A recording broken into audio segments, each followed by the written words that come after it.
Body horror is a fascinating subgenre of horror that has become a worldwide phenomenon. This particular subgenre has had a huge influence on movies, comics, and anime. While in live-action film, body horror still has some pretty hard boundaries, in anime, the sky's the horrifying limit.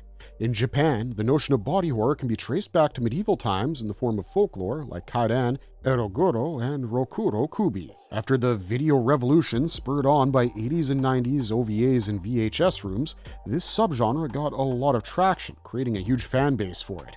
Now, with big platforms like Netflix and Amazon, it's become even easier to binge watch these movies, so we thought, why not make a top 10 list of all the grotesque body horror anime, including the most recent as well as some classics. In this list, we're going to be talking about some of the most visually horrific scenes that you won't be able to look away from. This is the top 10 most grotesque body horror anime out there, and you're gonna love and hate this list. But before we get into things, consider subscribing to this channel and hitting that bell icon to get updates on all your favorite anime. Now, without further ado, let's dive on in. Parasite The Maxim, 2014. Parasite The Maxim is the very first name that comes to mind when we're talking body horror. Directed by Shimizu Kenichi, this madhouse production is the faithful adaptation of Hitoshi Iwasaki's iconic sci-fi horror manga, Parasite. Released in October 2014 on Nippon TV, this 24-episode anime depicts some of the most grotesque imagery we've seen, while also exploring identity crises and moral dilemmas in human beings. Our protagonist, Shinichi Izumi, is a senior in high school. One night, a wobbly little parasite, Migi, infiltrates Shinichi's arm after a failed attempt to get inside his brain. Following this, Shinichi's hand turns into a shape-shifting parasite, sprouting tentacles and sometimes sharp weapons to save him from situations. But the question is, who is the threat when the protagonist of the story has an alien creature growing inside them? Turns out that Shinichi is only half parasite, and he's balancing both his humanity and his alien characteristics. In contrast, almost all of humanity has already been affected by these alien creatures. The most disturbing scenes of the anime are the parasitic mutations in humans. Shinichi's mother's head splitting into a sharp blade and stabbing Shinichi's chest, almost killing him, might be the most brutal sequence in the story. In the final arc of the season, the major antagonist Goto transforming into a constantly shape-shifting parasite is enough to make anyone lose their appetite for the day. Parasite The Maxim is a work of art for hardcore anime fans who like anything with a mix of gore and existential crises. But what stands out the most is Shinichi's constant moral dilemma to find his lost human side after so much bloodshed, and that's what makes it more than just a playful watch, but a reflective and moving piece. Tokyo Ghoul, 2014. Sui Ishida's Tokyo Ghoul is a viscerally powerful manga in the world of body horror, but the anime adaptation of the manga gets polarized reviews, sometimes being praised for its grotesque elements, while sometimes being bashed for its underdeveloped character arcs and the change of events. Studio Pierrot's Tokyo Ghoul, directed by Shuhei Morita, features numerous gory visuals, making it a perfect entry for this list. A high school student, Ken Kaneki, meets his crush in a cafe, hoping to end the date like a romantic fairy tale, but little did he know that his crush was a flesh-eating ghoul who bites Kaneki just before being killed by a huge iron beam falling on her head. Now, our hopeless romantic Kaneki has become a half ghoul with a half Kakugan, a similarly pathetic journey to Shinichi in Parasite. Kaneki later turns into a white-haired ghoul, mercilessly killing his enemies. One of the most gut-wrenching scenes of Season 1 is Jason torturing the trapped and helpless Kaneki by ripping out his fingernails and mutilating him repeatedly over a few days. This inhuman torture takes a toll on Kaneki's mind and finally helps him transform into the white-haired ghoul.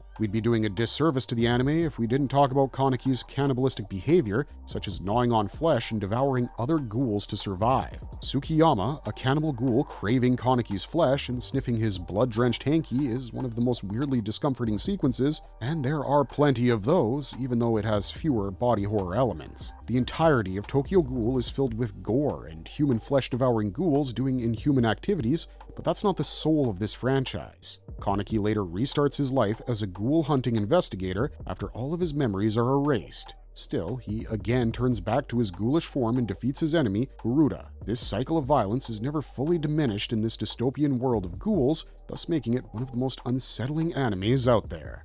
Man Crybaby, 2018. 1972's horror manga Devilman, created by infamous mangaka Go Nagai, has been adapted into a 2018 anime series by Netflix. Directed by Masaaki Yuasa, this 10-episode anime has perhaps the most messed up ending in the world of anime. It remains faithful to the original manga, but still, the creators give the story a more modern context and a modern-day Tokyo where evil exists in more casual ways through social media culture. The story follows the shy protagonist Akira Furo, who merges his soul with a demon at a Sabbath party. The visuals of these demonic transformations at this party need to be studied. One particular sequence shows how a modern-day nightclub slowly turns into a psychedelic version of hell. The studio, Science Saru, is responsible for its dreamlike and psychedelic imagery that messes with your head. There's one scene where Akira's love interest, Miki's severed head, is found on a pike. It sends chills down your spine. In a final battle between Akira and Satan, our protagonist fights like a hero, but dies in the fashion of a Greek tragedy. His body dismembered, his bottom half mutilated horrifically, leaves the series ending on a bleak note. Satan realizes that he loves his friend Akira and cries over his death, but as the gods make the final decision to descend upon Earth, they destroy the humanity that was left in ruins. Only Satan remains roaming around a destroyed Earth, alone and heartbroken over his friend's death. Akira, 1988. Written and directed by Katsuhiro Otomo, 1988's cult classic Akira is like the godfather of all cyberpunk body horror, making it a top-notch entry for our list. The film is set in Neo-Tokyo in 2019, where biker gangs are dominant. Set after World War III, the story follows two friends, Kaneda and Tetsuo, who are brought into an experimental center where parapsychological experiments are going on with espers, children with psychic abilities. Akira, a child with such powers, had once destroyed the city of Tokyo. Thus, the scientists fear it might happen again. And you know what? The most horrific visual in Akira is probably the mutation of Tetsuo, who eventually becomes a monstrous entity made of machinery and human flesh piled up. The espers resurrect Akira once more, so coming back to life, he creates an alternate universe, taking Tetsuo along with him. Admittedly, there were already a lot of cyberpunk animes that came out before Akira, but none gained the following or cult impact that Akira did. Akira's body horror elements, combined with the themes of war, politics, and growing corruption with evolving technologies, really gripped audiences. The film's portrayal of humans losing their consciousness and the never-ending violence has earned it cult recognition over time. Berserk, 1997. Kentaro Miura's legendary manga Berserk got an anime adaptation in 1997 on Nippon TV. With only 25 episodes airing until 1998, this legendary adaptation has had a huge influence on fans. This fascinating work of animation and the gripping storyline of 1997's Berserk hasn't been remade since. Even though Netflix and other platforms have tried, it still lacks the foreboding vibe of the OG anime. Berserk follows the golden age of medieval Europe, where a mercenary named Guts joins a group of warriors called the Band of the Hawk. With his excellent swordsmanship, he soon becomes the right hand of their leader, Griffith, who has a demonic relic hanging around his neck. Guts forms a romantic relationship with one of the group members, Casca, while Griffith ends up getting excessively tortured by the King of Midland after he sleeps with his daughter, Charlotte. The once charismatic warrior leader Griffith becomes a wounded, scrawny figure with no strength left in his body, but this man never learns, as later he makes a pact with a group of demons to regain his power. In that pursuit, he not only sacrifices most of the members of the Band of the Hawk to be murdered by demons and sent to hell, he sexually assaults Casca in front of Guts, which is a tough watch. Guts tries to save his beloved, but he loses an arm and an eye instead as he's forced to watch. Berserk ends with a vindictive Guts leaving the blacksmith Godot's house where he took shelter after the eclipse. Now, Guts is on his way to find Femto, the demonic alias of Griffith, so he can take his revenge. We never got to see the final showdown between Guts and Griffith as the anime ends there. Berserk still remains inimitable as it entered the anime world and suddenly departed, leaving some unforgettable moments that people are still talking about today. Chainsaw Man, 2022. Chainsaw Man, created by Tatsuki Fujimoto, is one of the holy grails for body horror comics. Released in 2018 as a manga and later adapted into a series in 2022, Chainsaw Man deals with nihilistic ideologies. This anime follows the badass protagonist Denji, who was once a teenage dirtbag trying to pay his late father's debts to the Yakuza. In this bleak world, the only happiness he finds is in his playmate, Pochita, a cute little devil with a chainsaw attached to his head. Denji, who works as an organ seller for the Yakuza, is killed by the gang under the influence of Zombie Devil, but the little Pochita becomes the ultimate savior, merging into Denji's body and becoming his heart. With this, Pochita helps Denji come back to life, but as Chainsaw Man and more powerful than ever. Now, Denji is capable of unleashing chainsaws from his head and limbs. For our money, the most grotesque imagery to ever exist in the anime world has to be Chainsaw Man and Makima's final combat. Makima, Denji's initial love interest, is slaughtered by the Chainsaw Man, who then eats her flesh to prevent her resurrection. This is the most unsettling yet thought-provoking scene where Chainsaw Man's morality clashes with his emotional capabilities. He puts an end to the Control Devil, aka Makima, but it costs him his humanity. The second season of this masterpiece franchise is yet to be released on screen, but fans will soon be able to see the Chainsaw Man Reize arc, an upcoming film that's speculated to be the goriest anime of next year. Let's see if Chainsaw Man can take out the Bomb Devil hybrid and do justice to the Reize arc of the manga. Made in Abyss, 2017. With a deceptively cute look on the outside, Akihiro Tsukushi's Made in Abyss is the most repulsive adventure saga we've maybe ever seen. Adapted from Tsukushi's work, Kinema Citrus produced this anime, which tells the haunting story of an abyss with multiple layers engulfing human bodies. The story follows a girl named Riko who goes on an adventure into the abyss. Accompanied by her robotic friend Reg, she digs deep only to find out that each layer of the abyss tells some secrets about its origin and a curse that becomes the ultimate villain in the story. The subsequent part of this season, a movie named Dawn of the Deep Soul, follows a mad scientist who brutally experiments on little children. One of the most grotesque visuals in the first season is the brutal experiments performed on a child named Mitty who can't die, but her painful transformation into a blob-like animal is tough to watch. After reaching the 6th layer, Reg, Riko, and Nanchi find a weird flying creature named Fapuda who's been tracking them for a long time. The creature doesn't look very threatening, but what it does to Reg is a little bit awkward. Sometimes she forces her arm inside Reg's mouth to choke him or injures his navel and then licks the blood off the wound, and those are some of the most weirdly unsettling scenes in the anime.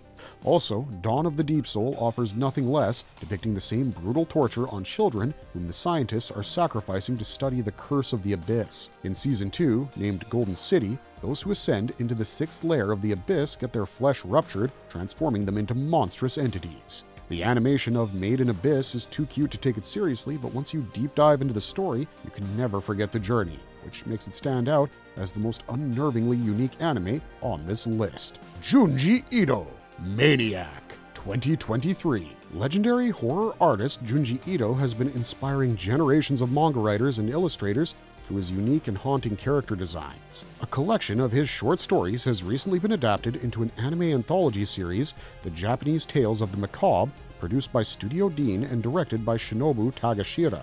If you're a fan of Ito's work, you can already sense the dread his characters evoke through their blank stares and weird smiles.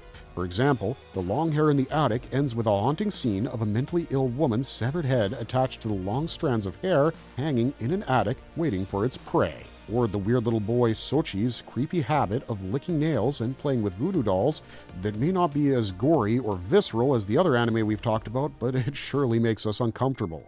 Maybe the most haunting scene in the series belongs to the story named Layers of Fear. After an accident, a woman finds out that her head is formed of numerous other heads inside.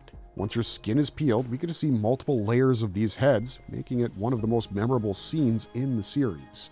Junji Ito's most influential work, Uzumaki, even beats Maniac in its depiction of grotesquerie. Still, it would take another whole video to discuss the masterpieces that Ito has created, which continue to influence other artists and writers to create their own imaginative worlds of horror. Genocyber, 1994.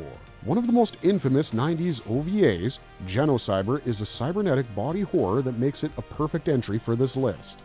A 1994 OVA, Genocyber is the brainchild of Tony Takazaki. Later, Koichi Ohara adapted it into an anime that remains mostly faithful to the source material.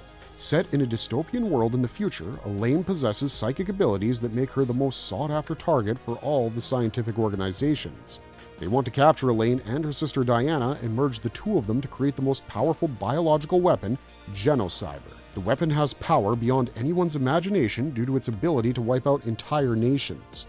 Thousands of civilians and soldiers are killed after the Genocyber is unleashed, and Elaine witnessing the innocent people getting brutally killed in the war zone is one of the most horrific scenes in this anime. There's some very gruesome body horror when humans start transforming into androids. Their heads are separated from their bodies, and multiple metallic structures sprout from their skin, showcasing the grotesque imagination of the creators. The story really kicks off when Diana, who once resented her sister for her psychic abilities, merges with her and becomes the titular Genocyber. Elaine becomes the dominating force operating this weapon, but sadly, the once scared and shy Elaine turns out to be a monstrous force, with her innocence lost forever in the process. In the end, not just the personality changes, but the actual physical transformations haunt us long after, reflecting the impact of violence on the human mind.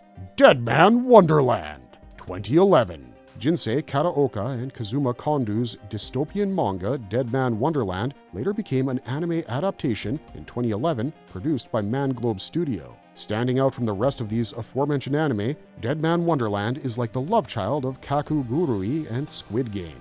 Set in a dystopian futuristic world after Tokyo has been demolished in an earthquake, the story follows our unfortunate protagonist, Ganta Igarashi, who finds a mysterious figure named Red Man killing his entire class. Mutilated bodies, chunks of flesh, and blood splatters all over the classrooms, which makes this opening scene a horrible fever dream. But Ganta is accused of the murders and sent to prison, which is not like a normal prison at all. To his surprise, this prison is a carnival of corpses, where inmates are forced to take part in the most torturous games that demand their lives. The grotesque images of inmates' limbs being severed by blades, or the meat-grinding machines and wires slicing bodies, are enough to make your skin crawl. An especially maddening crowd in the carnival cheers this dance of death, just as the viewers enjoy it on the other side of the screen. Ganta, as Dead Man, weaponizing his blood, causes his veins and arteries to explode. It's one of the most gory and brilliant visuals in the anime. Sadly, however, after entertaining us for 12 episodes, this anime was cancelled. The show ends in a very abrupt manner, which leaves us with many questions. Although for manga readers it wasn't much of a concern, admittedly, but due to some problems in the studio and the poor scale of TRP, they cut short Dead Man Wonderland's horrific endeavors, even though it later gained cult status in the anime world. Marvelous verdict! Body horror is a genre that might be tough to explore, but still, anime fans keep coming back to these films and series again and again. It's not for the gory visuals or random deaths, but the in-depth storytelling and the relatable character sketches. These stories make us ponder our own existence and the society we live in. So, even though a large number of people avoid it, body horror has successfully created a massive following, making it one of the most horrifically enticing horror subgenres out there. Unfortunately, with that, our videos come to an end. If you enjoyed this video, consider hitting that like button and let us know your favorite body horror anime in the comments down below and what scenes shook you to your core. Who knows, maybe we'll make a video on it. We're always looking for new ideas. Until next time, thanks for watching, stay safe out there, and have a marvelous day.